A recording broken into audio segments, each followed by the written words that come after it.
सत्ता का दुरुपयोग और जनता के पैसों की सफाई से चोरी, इसका बेहतरीन उदाहरण बन गए हैं भूपेश बघेल।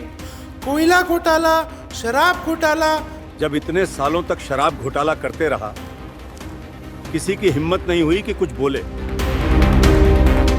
पीएससी घोटाला और अब 1500 करोड़ का हॉस्टल घोटाला। काका अभी जिंदा है। काका जिंदा है कहने से कुछ नहीं होता, मन से प्रेम होना चाहिए। और काका अगर आपको मन से प्रेम होता तो आप आदिवासी छात्रों की जिंदगी दांव पे नहीं लगाते। हेलो दोस्तों, मैं हूँ तितली और ये है मेरा फ्रेंड रेंचो। छत्तीसगढ़ की अधिकांश आबादी आदिवासियों की है, खास करके बस्तर, सरगुजा, जसपुर की। और इन क्षेत्रों में शिक्षा को विकसित करने के लिए हॉस्टल्स, लाइब्रेरी, डिजिटल क्लास जैसी योजना की शुरुआत की गई। बघेल सरकार ने इन योजनाओं के लिए करोड़ों का बजट आवंटित किया था। कागजों पर सब कुछ सुनहरा था, लेकिन जमीनी सच्चाई सबसे बिल्कुल अलग थी। तितली, अब आते हैं प्रधानमंत्री आदि आदर्श ग्राम योजना में। मोदी सरकार की एक बड़ी पहल थी, जिसका मकसद था देश भर के आदिवासी समुदायों को सशक्त बनाना।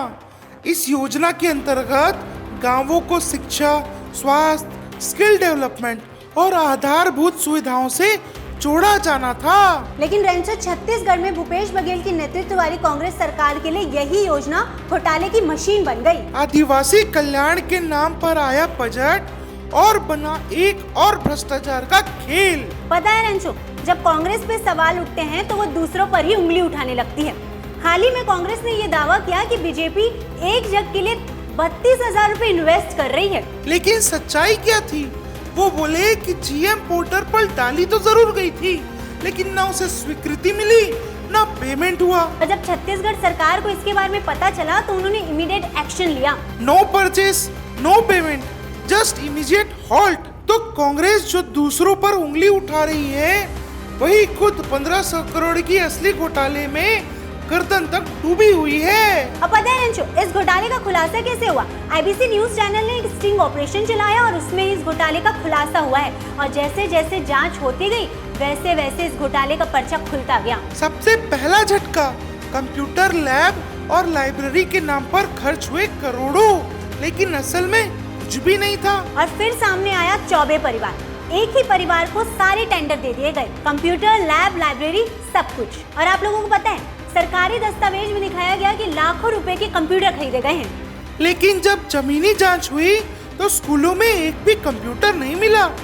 कई हॉस्टलों में फर्नीचर या तो टूटा पड़ा था या तो था ही नहीं। सरगुजा के स्कूल में बताया गया कि 25 लाख के कंप्यूटर खरीदे गए हैं, लेकिन स्टाफ ने बोला कि एक भी कंप्यूटर नहीं आया है। शिक्षा या व्यापार, ये योजनाएं उन बच्चों के लिए थी जिनके पास पहले से कुछ नहीं था। लेकिन रेंचो, भ्रष्ट नेताओं और ठेकेदारों के लिए ये पैसा कमाने का एक जरिया बन गया। एक बच्चा 6ठी क्लास में, स्कूल में न बिजली, न पंखा, न किताब, और सरकारी रिपोर्ट कहती है वहाँ स्मार्ट क्लास है।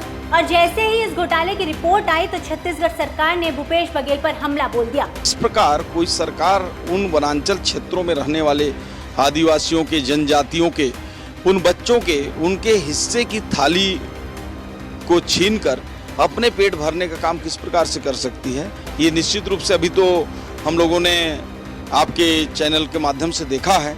आगे इसको और देखकर निश्चित रूप से इसमें जो सत्यता होंगी, मुझे लगता है कि इनको पूरी तरह से आम जनता के सामने आप लोगों ने लाया है, उसके आधार पर कार्रवाई भी करनी चाहिए। कहा कि ये कांग्रेसियों की नीतिगत नाकामी है। दोषियों को बख्शा नहीं जाएगा। ये पहला मामला नहीं है तितली, भूपेश बघेल पर पहले भी आरोप लगे हैं। कोयला घोटाला, शराब घोटाला, पीएससी घोटाला और अब ये हॉस्टल घोटाला। तो रेंचो, क्या ये कांग्रेस घोटालों का गढ़ बनते जा रही है? जहां मोदी सरकार इस योजना से गांव का विकास करना चाहती है, आदिवासी बच्चों का विकास करना चाहती है, वही कांग्रेसियों ने इस योजना का दुरुपयोग करके घोटालों की रोटियां सेकी है। सवाल सिर्फ भूपेश बघेल का नहीं है, सवाल है क्या आदिवासी बच्चों की जिंदगी इतनी सस्ती है?